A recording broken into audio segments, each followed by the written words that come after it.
So hi guys, welcome to my channel. This is my first video और मैंने सोचा था कि सिलेक्शन लेने के बाद ही वीडियो बनाऊंगी, लेकिन फिर मैंने सोचा कि जब मैंने इतनी तैयारी कर ली है तो थोड़ा शुरू कर दिया जाए यूट्यूब पे वीडियोस बनाना।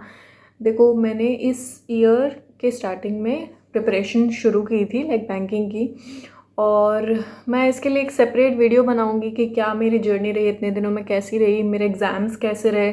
तो मैंने सोचा कि अब सिलेक्शन का वेट करने से अच्छा है कि एटलीस्ट अपना यूट्यूब चैनल शुरू किया जाए।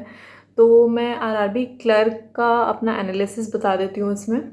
तो मेरा एग्ज़ाम जो था वो 6 दिसंबर को था, फर्स्ट शिफ्ट में 8 बजे से।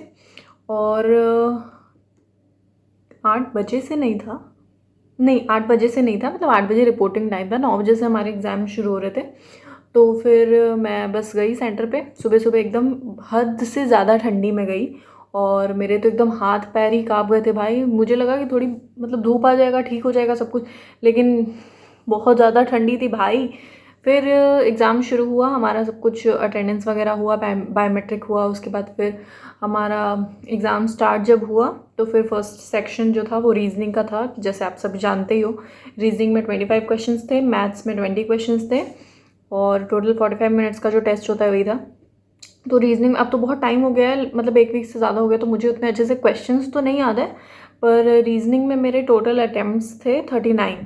उसमें सिटिंग अरेंजमेंट के भी क्वेश्चंस थे, और पज़ल वाले थे, डेट बेस्ड वाले थे कि मतलब 3 मंथ्स दिए हुए थे, 3-4 मंथ्स थे और उसमें 2 डेट्स थे, और वैसा ही कुछ क्वेश्चन था। उसमें ज़्यादा दिमाग नहीं लगाना पड़ रहा था। रीजनिंग तो बहुत ही ज़्यादा ईजी आई थी, मतलब बहुत ही ज़्यादा ईजी, वो एक ही बार में हो जा रहा था, उतना ज़्यादा नहीं लगाना पड़ रहा था उसमें।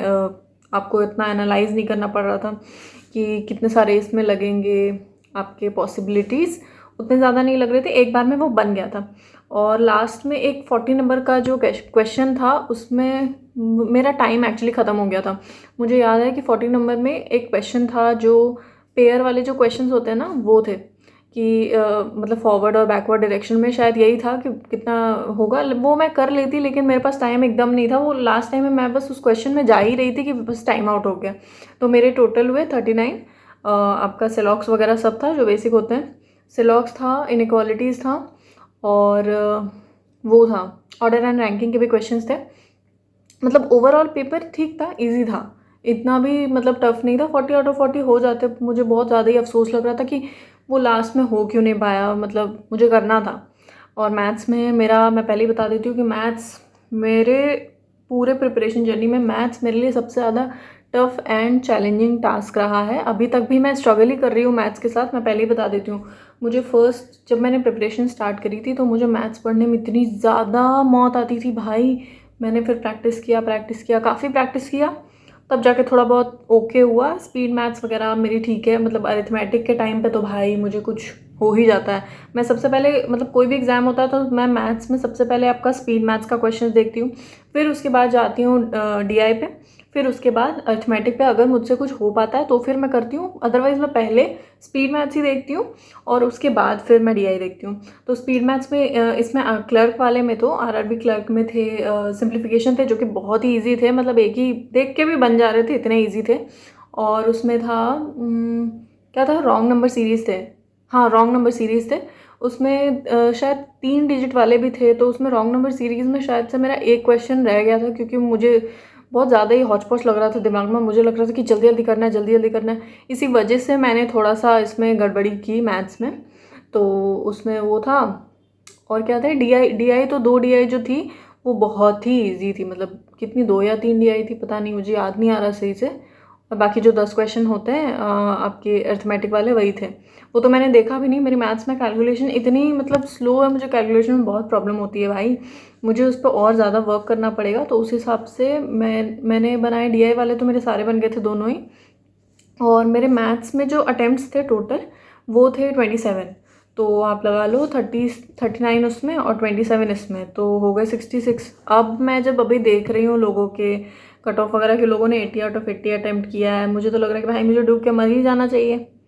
मेरी तो पता नहीं क्या ही होगा अब, लेकिन ठीक है, चलो कोई बात नहीं। पर मैंने बहुत कुछ, मैं अभी भी सीख ही रही हूँ अपनी प्रिपरेशन जर्नी से। तो मैं ये कहना चाहती हूँ कि देखो मैं तो हूँ झारखंड से, मैंने झारखंड से फॉर्म भरा था, तो मुझे नहीं लगता कि 66 अटेम्प्ट करने के बाद अब उसमें कुछ ना कुछ तो ऐसे गलत होता ही है, ऐसा तो नहीं है कि पूरा 66 हुआ है तो फिर 66 सही हो जाएगा। मुझे नहीं पता क्या होगा क्या नहीं।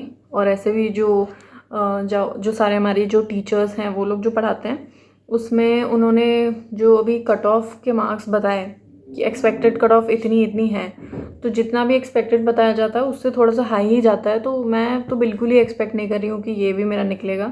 बाकी मैं आपके साथ इस चैनल पे, ऐसे मुझे चैनल बहुत पहले ही शुरू करना था, लेकिन पता नहीं मैं क्या सोच रही थी कि हो जाएगा फिर करूँगी ये वो, लेकिन ये फेज़ जो है बहुत ही ज़्यादा ही स्ट्रगलिंग पीरियड है। मतलब मेरा दिमाग बिल्कुल ख़राब हो चुका है अकेले रह रह के प्रिपेयर कर कर के। अब मैं, हो सकता है कि और एक बार दूँ सारा कुछ, ऐसे मेरे ये फर्स्ट ही अटैम्प्ट थे, तो मैं अभी से इस चैनल पे अपनी जर्नी बताऊंगी, अपना जितना प्रिपरेशन, मेरी स्ट्रैटेजी, जितना भी मैंने सीखा। ऑब्वियस ही बात है कि इतना भी अटैम्प्ट करने में इंसान को लगता है यार, टाइम तो लगता है प्रिपेयर करने में, सीखने में, पर ठीक है, जो लोग का फर्स्ट अटैम्प्ट में ही बहुत अच्छा चला जाता है, वेल एंड गुड यार, आप लोग बहुत ज़्यादा ही तेज़ हो। मतलब बहुत ही कम लोगों का होता होगा शायद ऐसा, पता नहीं मुझे, लेकिन मैं अपनी जर्नी बता रही हूँ। मुझे लगा था कि मैं ऐसे कुछ तो ऐसे क्लियर कर लूँगी तो फिर मैं अपना चैनल बनाऊँगी, लेकिन आज मुझे ऐसे ही रैंडमली लगा कि मुझे बनाना चाहिए भाई अपना चैनल, और अपनी जो जर्नी है वो दिखानी चाहिए। और मैं बहुत सारे लोगों की देखती भी हूँ वीडियोज़, मुझे लगता है कि यार मैं भी कर सकती हूँ, तो फिर इसीलिए मैंने स्टार्ट किया ये चैनल। आप लोग सब्सक्राइब करो, लाइक करो और शेयर करो प्लीज़। और मैं बहुत सारी वीडियोज़ ऐसी बनाऊँगी जो कि प्रिपरेशन से रिलेटेड होंगी, मेरी डेली रूटीन से रिलेटेड होंगी। तो yeah, thank you so much, thanks for watching, bye.